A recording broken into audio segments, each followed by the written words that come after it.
दोस्तों हाल ही में इंडियन एयरफोर्स के chief air chief marshal V R. Chaudhari की तरफ से अपने एक बयान में बताया गया कि इंडिया के द्वारा बड़े मात्रा में इंडिजीनियस एयरक्राफ्टों का निर्माण तो किया जा रहा है, लेकिन ये इंडिजीनियस एयरक्राफ्ट MRFA के जगह मतलब 114 फाइटर एयरक्राफ्टों के जगह नहीं ले सकता। और ये 114 फाइटर एयरक्राफ्ट इंडिया के लिए इसीलिए आवश्यक है क्योंकि एक तरफ जहां पे स्ट्रेंथ को बरकरार रखना है तो वहीं पे दूसरी तरफ बड़े मात्रा में एयरक्राफ्टों को रिटायर्ड भी किया जाना है। पर दोस्तों एयर चीफ मार्शल की तरफ से स्वदेशी एयरक्राफ्टों के महत्व को बताने के साथ साथ विदेशों से खरीदे जाने वाले इन एयरक्राफ्टों का महत्व को भी बताया गया। पर उसके साथ साथ अब एक सवाल उठ रहा है कि क्या इंडियन एयरफोर्स की तरफ से कुछ साल पहले एक ऐसा बड़ा गलती किया गया था जिसे लेके शायद पछतावा आने वाले कुछ सालों के बाद हो। और दोस्तों आज के इस वीडियो में आप लोगों को बताऊंगा कि कुछ साल पहले ऐसा क्या हुआ था जिसे सबसे बड़े गलती के रूप में अब देखा जा रहा है, और क्या सच में ये इतना बड़ा गलती था या फिर जो डिसीजन उस समय इंडियन एयरफोर्स की तरफ से लिया गया था वो एक सही डिसीजन है और आने वाले समय में इससे इंडियन एयरफोर्स को बेनिफिट होगा। तो डिटेल में इंडियन एयरफोर्स के सबसे बड़े गलती के बारे में जानने के लिए वीडियो के आखिर तक बने रहिए और चैनल को सब्सक्राइब और वीडियो को लाइक जरूर कीजिए। तो दोस्तों इंडियन एयरफोर्स के अगर रिक्वायर्ड स्क्वाड्रन स्ट्रेंथ को देखा जाए तो ये 42 स्क्वाड्रन का होता है। मतलब इंडियन एयरफोर्स को 42 स्क्वाड्रन एयरक्राफ्टों का आवश्यकता है, तो वहीं पे प्रेजेंटली इंडियन एयरफोर्स के पास करीबन 31 स्क्वाड्रन एयरक्राफ्ट है। हालांकि दोस्तों एयरक्राफ्टों की आवश्यकताओं को पूरा करने के लिए इंडियन एयरफोर्स के लिए चारों तरफ से काम किया जा रहा है, और ये काम एक तरफ जहां पे स्वदेशी तरीके से पूरा किया जा रहा है तो वहीं पे विदेशी एयरक्राफ्टों को भी खरीदने को लेकर तैयारी किया जा रहा है। स्वदेशी तरीके से इंडियन एयरफोर्स के लिए अब तक तेजस मार्क 1, मार्क 1A जैसे एयरक्राफ्टों का डेवलपमेंट किया गया है और करीबन 40 मार्क 1 एयरक्राफ्टों के साथ साथ 83 मार्क 1A एयरक्राफ्टों को खरीदने को लेके ऑर्डर दिया जा चुका है। तो वहीं पे इसके बाद mark 2 medium wait fighter aircraft और AMCA जैसे एयरक्राफ्टों का भी डेवलपमेंट हो रहा है। रिपोर्ट के मुताबिक इंडियन एयरफोर्स के लिए करीबन 6 स्क्वाड्रन इनिशियली मार्क 2 एयरक्राफ्ट और करीब 7 स्क्वाड्रन इनिशियल AMCA एयरक्राफ्टों को परचेस किया जाएगा। हालांकि अगर देखा जाए तो इस दरमियान इंडियन एयरफोर्स के बेड़े से कई स्क्वाड्रन पुराने एयरक्राफ्टों को भी रिटायर किया जाना है। मतलब जैगुआर, मिराज 2000, MiG-29 जैसे एयरक्राफ्ट तो रिटायर होगा ही, साथ में आने वाले 1 या 2 साल के अंदर संपूर्ण रूप से इंडियन एयरफोर्स के MiG-21 एयरक्राफ्टों के बेड़े को भी रिटायर कर दिया जाएगा। और इन सभी एयरक्राफ्टों के स्ट्रेंथ को अगर बरकरार रखना है तो केवल मात्र स्वदेशी एयरक्राफ्टों के द्वारा ये जगह भरा नहीं जा सकता, और इसके लिए MRFA टेंडर बहुत ही आवश्यक है। एयरफोर्स के चीफ की तरफ से भी इसी बात का जिक्र करते हुए बताया गया कि इन सभी एयरक्राफ्टों के साथ साथ MRFA टेंडर को अगर आगे बढ़ाया जाता है तो साल 2035 तक इंडियन एयरफोर्स के बेड़े में करीब 35 स्क्वाड्रन एयरक्राफ्ट होगा, जो रिक्वायर्ड स्ट्रेंथ से तो कम है लेकिन करंट स्ट्रेंथ से अधिक होगा। पर दोस्तों वहीं पे अगर देखा जाए तो कुछ साल पहले इंडियन एयरफोर्स के सामने एक ऑप्शन था जिसके अंतर्गत इंडियन एयरफोर्स अपने बेड़े में एक 6th जनरेशन के एयरक्राफ्ट को शामिल कर सकता था। और दोस्तों मैं यहाँ पे जिस ऑफर के बारे में बता रहा हूँ वो असल में ब्रिटेन के टेम्पेस्ट प्रोग्राम के अंतर्गत था। आप सबकी जानकारी के लिए बता दूं कि यूरोप में ब्रिटेन, इटली और स्वीडन के द्वारा ज्वाइंटली टेम्पेस्ट प्रोग्राम को आगे बढ़ाया गया है। और दोस्तों अब इस प्रोजेक्ट में या फिर कहे तो इस प्रोजेक्ट के बैनर तले जापान को भी जोड़ा गया है और बताया जा रहा है कि एक ऐसे एयरक्राफ्ट इन देशों के द्वारा बनाया जाएगा जिसे कि ग्लोबल कॉम्बैट एयर प्लेटफॉर्म कहा जाएगा, और ये एक 6th जनरेशन के फाइटर एयरक्राफ्ट होगा जो यूनाइटेड किंगडम और यूरोप के अन्य देशों के आवश्यकताओं को पूरा करने के साथ साथ जापान के आवश्यकताओं को भी पूरा कर सके। हाल ही में ही जापान, इटली और यूनाइटेड किंगडम के बीच में इन एयरक्राफ्टों को डेवलप करने को लेकर एक समझौते के ऊपर हस्ताक्षर हुआ और रिपोर्ट के मुताबिक ये जो एयरक्राफ्ट है ये साल 2035 तक तैयार हो जाएगा।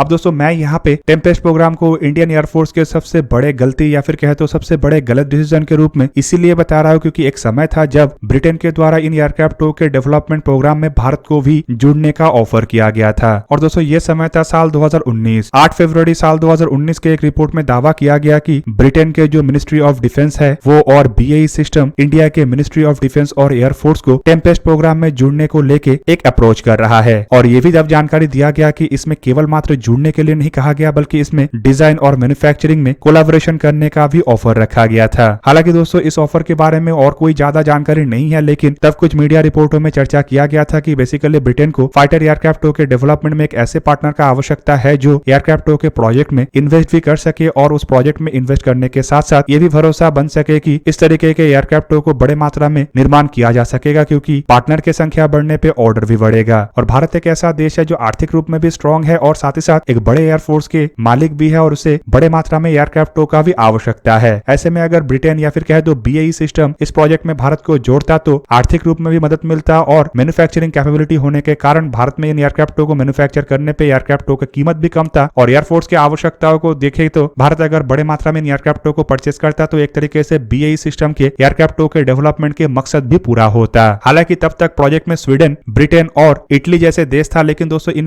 देशों के अगर एयरफोर्स की आवश्यकताओं को देखा जाए तो ये भारत के जैसा इतना बड़ा नहीं। 20, 25 या 50 की संख्या में अगर इन देशों की तरफ से भी एयरक्राफ्टों को परचेस किया जाता तो ज्यादा से ज्यादा 100 से 200 एयरक्राफ्टों का ऑर्डर ही मिल सकता था, जो एक तरीके से एयरक्राफ्टों के संपूर्ण लागत को भी निकालने के लिए मुश्किल होता और एक तरीके से कहे तो इतने कम ऑर्डर के कारण एयरक्राफ्टों की कीमत भी अधिक होता। अब दोस्तों उस समय तो भारत के द्वारा इस एयरक्राफ्ट के प्रोजेक्ट में जुड़ा नहीं गया, पर दोस्तों अब अगर देखा जाए तो जापान इस एयरक्राफ्ट के प्रोजेक्ट में जुड़ा है, जो कि अपना खुद का 6th जनरेशन के फाइटर एयरक्राफ्ट बनाने के एक प्रोजेक्ट को भी रन कर रहा था। हालांकि दोस्तों इसके साथ साथ अब सवाल बना हुआ है कि जापान जैसे देश अगर जुड़ सकता है तो क्या भारत के द्वारा अगर इस प्रोजेक्ट में नहीं जुड़ा गया तो क्या ये भारत के लिए अब तक के सबसे बड़ा गलती है, या फिर ये ऐसा कोई बड़ा गलती नहीं जिसके लिए भारत को आने वाले समय में किसी भी तरीके का कोई नुकसान हो। बेसिकली दोस्तों अगर देखा जाए तो इस प्रोजेक्ट में अगर भारत जुड़ता तो भारत को कुछ फायदा होता, और अगर भारत नहीं जुड़ा तब भी यहाँ पे भारत को कुछ ना कुछ फायदा ही हो रहा है। दोस्तों सबसे पहले हम जानते हैं कि इस प्रोजेक्ट में अगर भारत जुड़ता तो भारत को क्या फायदा होता। बेसिकली इस प्रोजेक्ट में भारत जुड़ने से भारत को एक नेक्स्ट जनरेशन के फाइटर एयरक्राफ्ट मिलता, जो कि साल 2035 तक भारत में अवेलेबल होता और नेक्स्ट जनरेशन के टेक्नोलॉजी से लैस होता। और इस प्रोजेक्ट में फिलहाल जिन कंपनियों के द्वारा काम किया जा रहा है जैसे कि BAE system, Rolls Royce, Leonardo और MBDA UK जैसे कंपनी, और साथ ही साथ इसमें जिस तरीके से साफ ग्रुप जैसे और अन्य कंपनी की तरफ से भी काम किया जा रहा है उससे भी भारत को कई सारे चीजों को सीखने का मौका मिलता है। और दोस्तों मेरा मानना तो ये भी है कि भारत अगर इस प्रोजेक्ट में जुड़ता तो ऑब्वियसली इसमें ऐसे ऐसे शर्तों को रखता जिससे कि भारत को एयरक्राफ्टों के टेक्नोलॉजी मिलता और एयरक्राफ्टों के कंपोनेंट रिलेटेड टेक्नोलॉजी जैसे कि इंजन या अन्य टेक्नोलॉजी भी मिलता, जिससे एक तरीके से इंडिया के द्वारा डेवलप किए जाने वाले फाइटर एयरक्राफ्टों के डेवलपमेंट प्रोसेस जहां पे आसान होता तो वहीं पे और तेज रफ्तारी से भारत अपने एयरक्राफ्टों के प्रोजेक्ट को समाप्त कर पाता। हालांकि इससे पैरेलली भारत में और एक एयरक्राफ्ट भी बन सकता था, जिससे जो अब 35 स्क्वाड्रन का बात कहा जा रहा है वो शायद तब तक 42 स्क्वाड्रन में परिवर्तित हो जाता। हालांकि दोस्तों आप लोगों के मन में AMCA जैसे एयरक्राफ्टों का भी बात आ रहा होगा कि अगर टेम्पेस्ट प्रोजेक्ट में भारत जुड़ता तो AMCA का क्या होता। बेसिकली दोस्तों अगर FGFA प्रोजेक्ट को भी देखा जाए तो तब AMCA प्रोजेक्ट के साथ FGFA प्रोजेक्ट दोनों को ही रन करने का बात कहा जा रहा था, मतलब AMCA के साथ टेम्पेस्ट जैसे प्रोजेक्ट को भी रन करना शायद इतना बड़ा चैलेंजिंग ना होता। तो ये तो था भारत के लिए कुछ फायदा, लेकिन इससे भारत को कुछ नुकसान भी होता है, जैसे कि FGFA प्रोजेक्ट के लिए AMCA जैसे एयरक्राफ्टों के प्रोजेक्ट थोड़ा कमजोर पड़ गया था और काफी स्लो रफ्तार से आगे बढ़ रहा था। वैसे ही अगर भारत टेम्पेस्ट प्रोजेक्ट में FGFA प्रोजेक्ट से विड्रॉल होने के कुछ ही समय के बाद जुड़ जाता तो शायद जिस तरीके से आज आप AMCA एयरक्राफ्ट को देख रहे हैं या AMCA के एयरक्राफ्टों के प्रोजेक्ट को देख रहे हैं, शायद उस तरीके से ये एयरक्राफ्ट के प्रोजेक्ट आगे ना बढ़ता। इसके टाइमलाइन में शायद थोड़ा और डिले होता या इन एयरक्राफ्टों के डेवलपमेंट फेज या डेवलपमेंट को लेकर इतना डीपली काम अब तक शुरू ना हुआ होता। पर दोस्तों वहीं पे अगर भारत टेम्पेस्ट प्रोजेक्ट में नहीं जुड़ा तो इससे भारत को कुछ फायदा भी हुआ है, जैसे कि अपने खुद के फाइटर एयरक्राफ्टों के डेवलपमेंट को भारत अब और फोकस के साथ आगे बढ़ा सकेगा। फिलहाल दूसरे और एक एयरक्राफ्ट के प्रोजेक्ट में नहीं जुड़े होने के कारण भारत के संपूर्ण फोकस AMCA एयरक्राफ्टों के ऊपर होगा, और दूसरी तरफ अगर देखा जाए तो दूसरा ऑप्शन ना होने के कारण AMCA प्रोजेक्ट को ही सबसे अधिक महत्व दिया जाएगा। हालांकि दोस्तों इससे शायद एयरक्राफ्टों के कुछ कंपोनेंटों को भारत को हासिल करने के लिए थोड़ा और समय लगे। आखिरकार जो समय के साथ कंपोनेंट AMCA एयरक्राफ्टों में लगेगा वो संपूर्ण स्वदेशी होगा, मतलब भारत इससे आत्मनिर्भर होगा।